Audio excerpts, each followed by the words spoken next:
Welcome to the Holistic Success Show. I'm Elizabeth Lozano. And I'm Dr. Robert Puff. Today our guest is an expert on positive doing.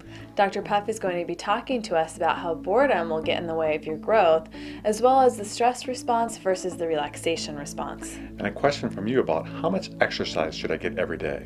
Our other question is about resolving disagreements with your spouse. Thank you so much for joining us, and we hope you enjoy the show.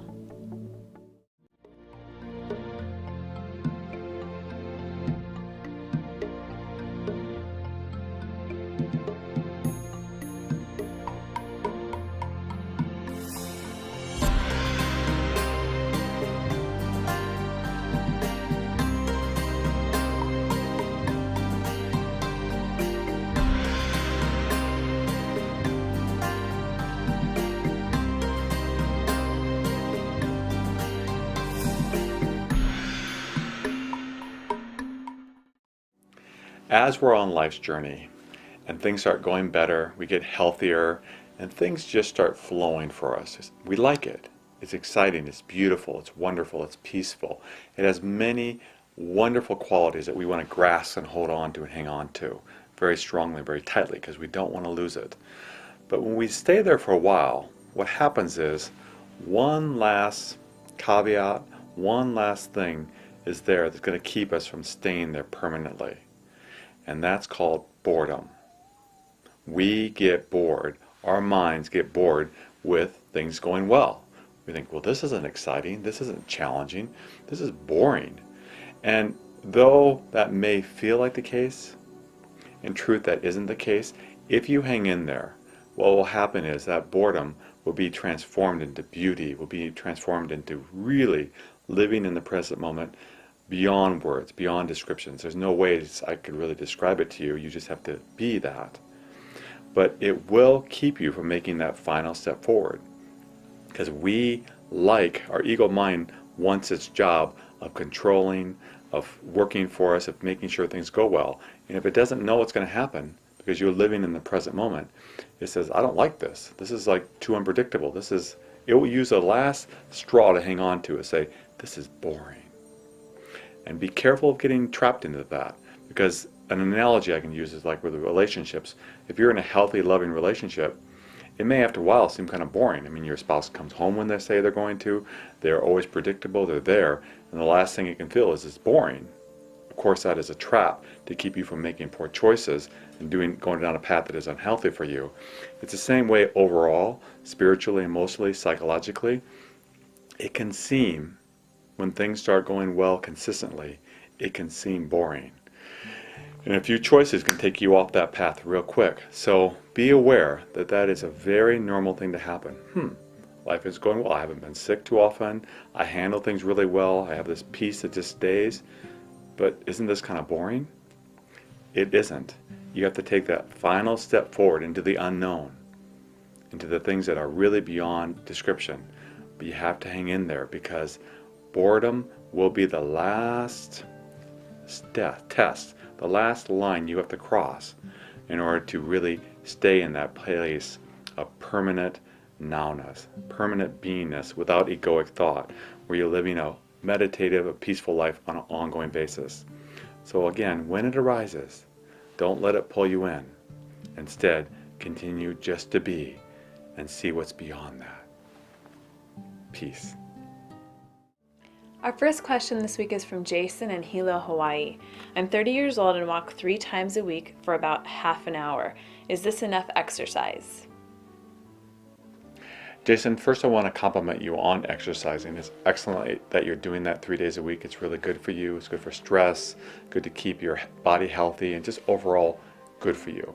There are 3 forms of exercise that I strongly recommend to get on a regular basis.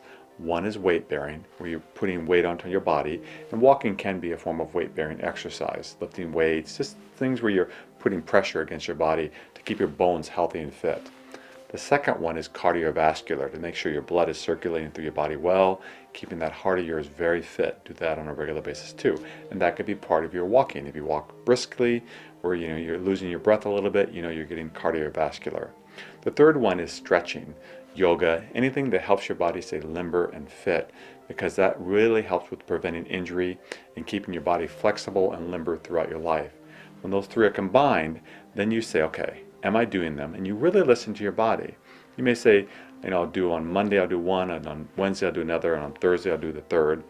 But you listen to your body. I do something every day because I really enjoy exercise, find it very healthy for me. But I rotate between those three things that I talked about. And I think if you find your routine and listen to your body, I think you'll find a really good fit for you. What do you think? I also think some important things to check in on, as Dr. Puff was saying, is listen to your body. How does your body feel? Do you find that you have energy? What's your stress level like? Are you physically fit? How's your weight going? If you're in a normal range, then that would probably be a good amount of exercise for you. But if you find that you're overweight, that's really not healthy for you. And actually the recommended amount is at least half an hour a day. If you can get an hour a day of exercise, that'd be even better.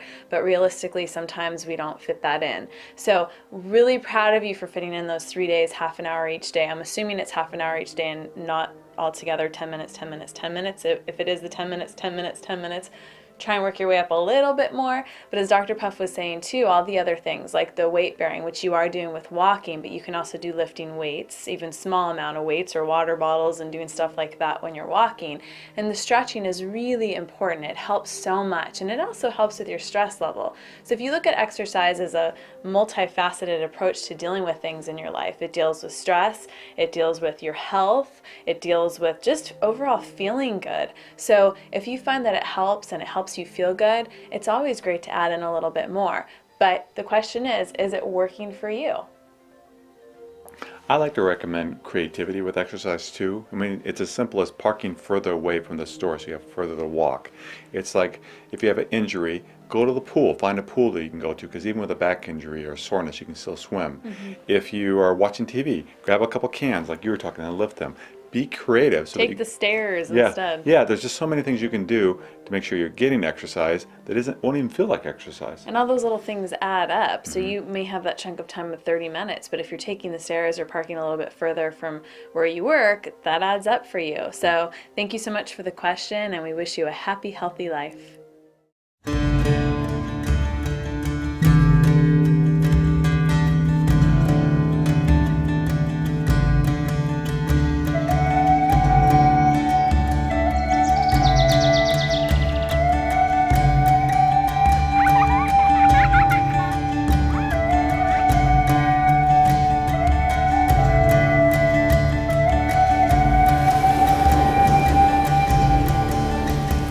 Not feeling the way you want to feel, isolated, worried, frustrated, or is your child struggling?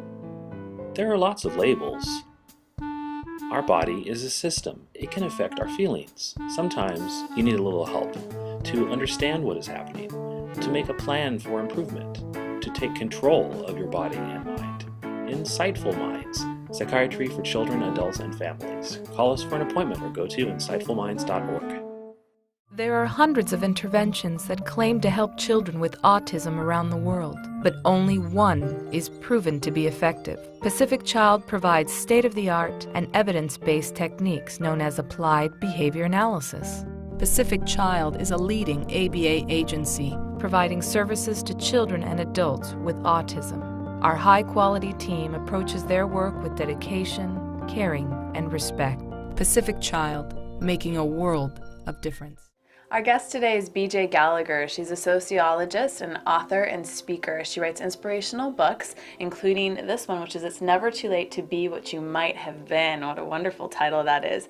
And the theme that unites all of her books, which she has many, is the power of positive doing. So welcome to the show. Thank you, Elizabeth. Yes, you have, I just can't wait for everybody to hear all the wisdom that you have. So talk to us about this latest book that you've created, It's Never Too Late to Be What You Might Have Been, and kind of more than just the title, expand upon that. Well, the book was really a labor of love. A couple years ago, I was approaching a big birthday, one of those birthdays that has a zero in it. And I was putting on my makeup one morning, and I was looking in the mirror, and this little voice in my head said, "It's too late, sweetheart. It's too late for you. You're not going to catch the guy. You're not going to lose weight. You're not going to have lots of money. it's too late. And you know, it's amazing. It's amazing how many of us have that voice, no matter what number is in front of that zero. Like, right? So I got depressed for a couple of days. Well, not depressed. That's too strong a word. Down. I was a little down, like, oh, it's all over. And then I was reading, and I came across this wonderful quote by George Eliot. And George Eliot is a male pseudonym for Marianne Evans. Okay. She wrote under a male name, so she'd be taken seriously. Ah. And she said, it's never too late to be what you might have been. And something in my head clicked, and I went, that's it. That's going to be my new mantra for the rest of my life. And then I was talking with a friend of mine who's a publisher, and I told her that story, and she goes, I love that. Would you write a book? And I said, well, of course. How much will you pay me? So I wrote the book. I sat down. I think it took about a month or so. I gathered stories. I put a query out on the internet to ask people to send me their stories about never too late. So it's never too late to find true love. It's never too late to gather wealth. It's never too late to be athletic. It's never too late to go back to school. So there's 7 chapters about it's never too late. Yeah, and I can remember being in graduate school and having people in my classes that were in their late 60s, probably early 70s even, and here they are getting their master's degree. And it's so funny because even people in their early mid-20s, early 30s even, or 40s, wherever you're at, sometimes you're in this place of like, oh, my life is over, I can't do anything, I'm stuck where I'm at, and that so is not the truth. Well, and depending on what your field is, my son is a musician. And in the music business, if you haven't made it by the time you're 25, you feel like it's too late. So it's not just people like me who are on the verge of turning 60. It can happen at any age depending on what your profession is or what the little voices in your head are telling you. It's like we tell ourselves we have this expiration date or something. It's like goodbye, good if used by. We'll fall in love like that. by, you know, like I like it's that not really little barcode on the forehead. Yeah. So, best if used by. Now, I know you have, last year alone, you wrote 7 books. I did. And they're all about the power of positive doing. So can you share a little bit more about that and maybe some of these other books that can help our viewers? Because we're trying to tell these people out there that you don't have to live a humdrum life and live something that you don't want to live, be depressed because I can never be that, or I can never do what I love, because that's not the case. And it's so important to do what you love and find what you love in life. The thing I always emphasize is that it's a choice. And it all boils down to what you believe about yourself. And what we believe about ourselves has been influenced in the past by what other people believed about us. Which actually often stems from what they have believed about themselves. Or and they just put that's that on right. you. And it's been carried down Yes. through generations. Yeah. And I guess I was always sort of the rebellious type that the best way to get me to do something is to tell me I can't do it. And I had a very strict, perfectionistic, controlling father who was very harsh. And I worked hard to please him. And then when he would yell at me because he still thought I was a failure or something, I would in my mind say, I'll show you. I'll show you. So it actually, in a sense, helped to have a parent to push against. I mean, for years I've lamented, I wish I had a father who, I wanted to be his little princess. I wanted him to adore me. I wanted him to dote on me. But if I'd had that, I wouldn't be the woman I am today. Because he was harsh, because he was strict, I had something to push against, which actually made me stronger, made me more capable, made me more in charge of my own and in charge of my own life, rather than, it made me a little rebellious too. Well, and good Which for, is a I mean, good yeah, thing. and Yeah. good for you to be able to do that, because sometimes people grow up in that and they go the other They're way. crushed by it. They're They're crushed crushed by it, yeah. And it kind of depends on, I don't know, our spirit, our soul, if you will, too. It's kind of like, I mean, I don't know what goes behind past lives or whatever. I have no idea. I can't say this or that. But it's interesting how sometimes some of us come with this I'm just going to, that rebellion or whatever you have in you that just says, oh yeah, all right, I'm going to show you. And other people may go within and just say, you're right, I can't do this. Not that you don't have those thoughts sometimes, like even what you just said about on your birthday, you had absolutely. that thought of like, but sometimes don't you think there hits a point where it's just like, enough is enough? you push me back against the wall, and guess what? I'm going to show you, and I'm going to do this, and I'm going to prove you wrong, I'm going to prove you wrong, and I'm going to prove me right. Well, particularly Americans. I mean, I think there's some cultural issues at play here too. That Americans, we're very can-do people. We're adventurers, we're pioneers, we're astronauts, we're inventors, we're creators, and we're a very optimistic people. There are cultures on the planet that don't have that same sort of optimism. Those are Well, we're those are- optimistic unless we watch the news, because I don't know about you, but what's that? And that's not very optimistic. Well, it was interesting when you mentioned that I did 7 books last year, and we're still not in the middle of the recession, but it's still there. Yeah, still affected. And people thought I was crazy, and I would open up the newspaper in the morning and I'd say, okay, there's the economy, and then there's my economy. My economy's just fine, thank you very much. The economy might be in the toilet, but my economy's fine. And I would just not put that stuff in my head. Because how much does that affect us? I mean, it's That's amazing right. how people will watch that and get totally scared. They'll be in an okay place, but get so scared that affects everything. And it's just a ripple effect, too. If one person stops buying anything or stops using a service or whatever, that affects that person. It's just such a ripple effect. Exactly. And there's this sort of collective beating of the drum of ain't it awful, ain't it awful, ain't it awful. Times are bad, I'm scared. And I think, well, yeah, if you think it's awful, it's awful. But I remember that in every recession, there are people who've made a lot of money. And I just decided I'm going to be one of those people. So how did you do Or I'm going to die trying. Yeah. But if I give up, if I give up before I even try, then it's all over. So at least I'm going to give it a shot. So I published these 7 books, and I put them on my website, and I called it my inspirational stimulus package. The federal government had their economic stimulus package? Well, so I thought people do not live by money alone. They need food for the soul. So I'm going to offer my inspirational stimulus package, which was these 7 books. There was 1 children's book. There was this book, which is a career and reinvent yourself book. There's a book on self-care called Why Don't I Do the Things I Know Are Good for Me? A couple of inspirational books. One was called Learning to Dance in the Rain. Now, if people want to get a hold of more of those books and find out more about you and these books that you have just in the last year, how can they get a hold of you? What's your website? I'm very easy to find. It's bjgallagher.com. Wonderful. Thank you so much for being a guest on our show Thank and you. inspiring our viewers. Thank you. Thank you for inviting me. Clonia cava. This superfood from the ocean's antioxidant force is much greater than anything grown on land. Humic nutrients. Considered the essence of life, it's what helps plants grow naturally, has been shown to have incredible potential immune-enhancing properties. Aloe vera has been used for health and medicinal purposes. With 75 nutritional components, this unique lily plant is one of the most efficient delivery systems of nutrients into the bloodstream. Are you or someone you love struggling with depression, anger, or anxiety? Have you suffered a loss, or are you struggling to keep your relationship alive? Do you have a child or a teen who needs help? You don't have to face it alone. We are here to help you create the change you need in your life to be happy again. Visit us at www.ocmentalhealthexperts.com for more information.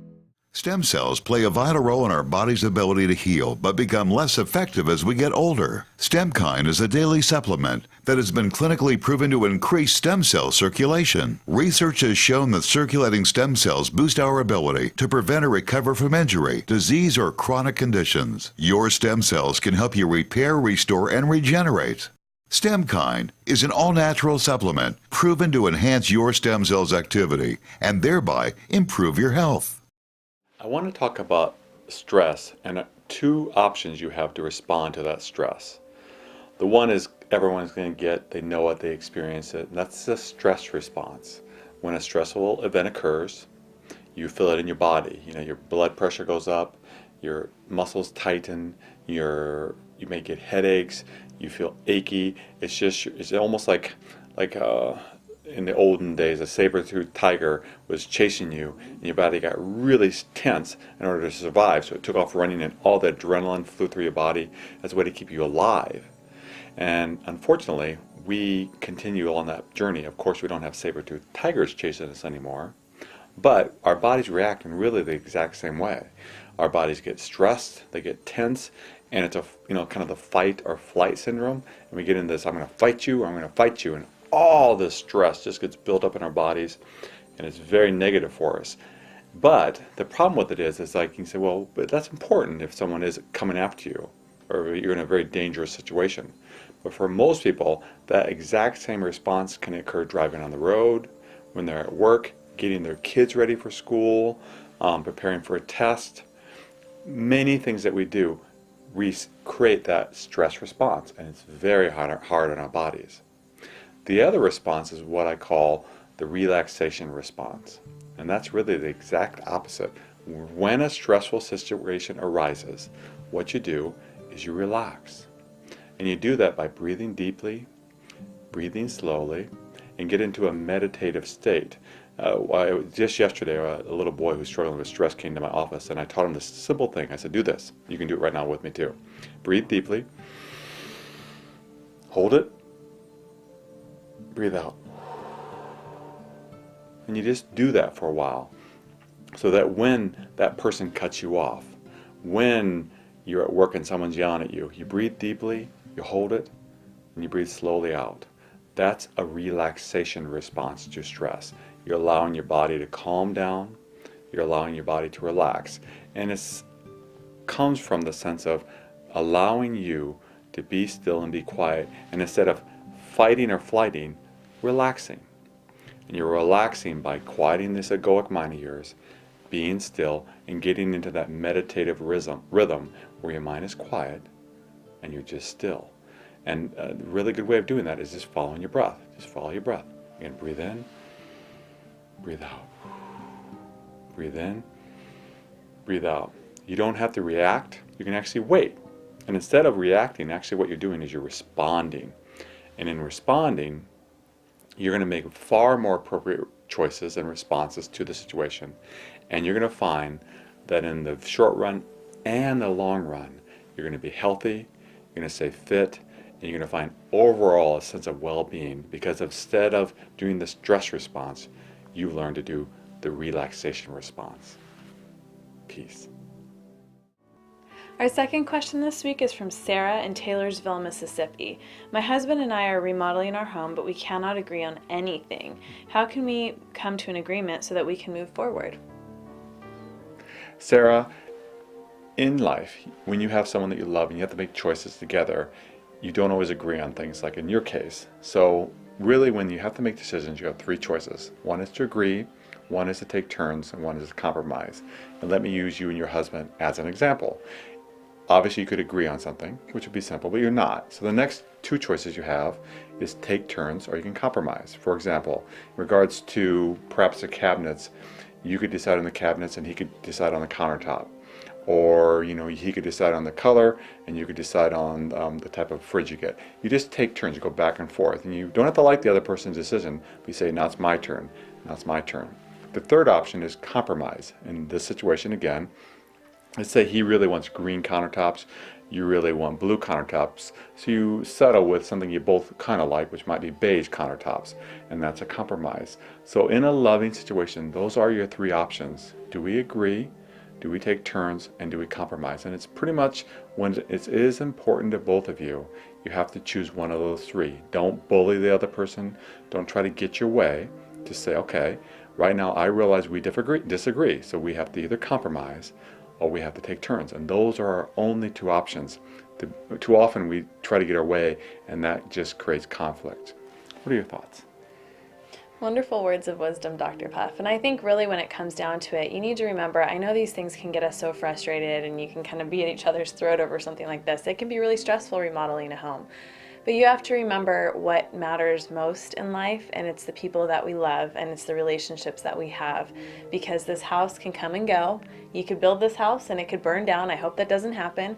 but what's important is the relationship you have with your husband. So if the two of you can find a way to work things out and to compromise, because there's going to be times where you disagree on things, but think of it this way: if you're in that place, if it has to be my way, I have to have it my way, is that really fair? Or if he's in that place, is that really fair either? Maybe you guys can bring a consultant to come in to kind of help you, maybe meet midway. You know, they even have those programs like H.D. TV or whatever, where they do all those neat little things. I love watching those shows where you can get some ideas or have somebody come in.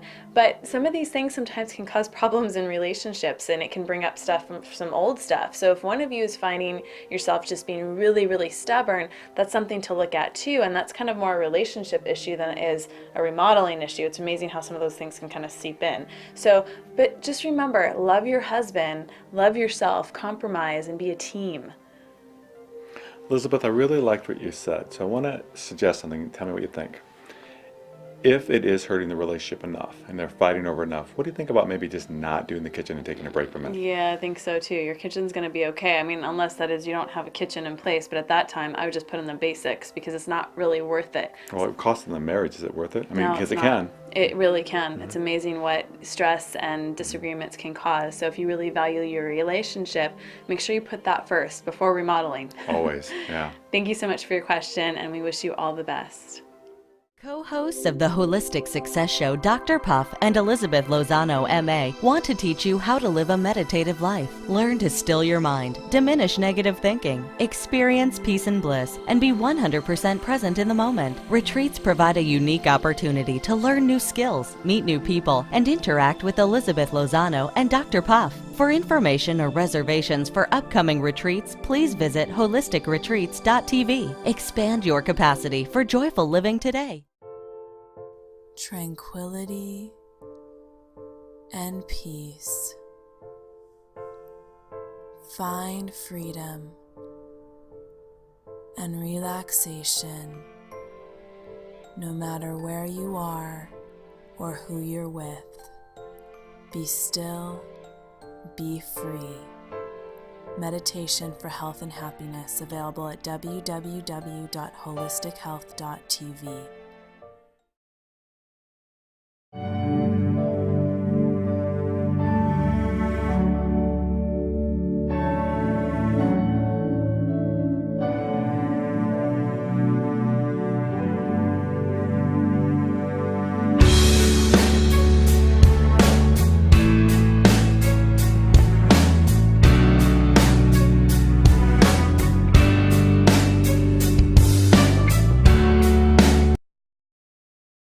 Our quote today is by Franklin D. Roosevelt. When you get to the end of your rope, tie a knot and hang on. I love that. It's a pretty funny quote, but so true. So hang on and keep trekking. Thank you for joining us on the Holistic Success Show. I'd like to say a special thank you to Jean Marie Boutique in Laguna Beach, California for allowing me to wear this beautiful outfit today. And also, if you've enjoyed this episode and you'd like to see some of our previous episodes, you can find them on our website as well as iTunes. And if you have a company who would like to learn about sponsorship opportunities, please go to www.theholisticsuccessshow.tv. Thank you so much for joining us, and we hope you have a wonderful week.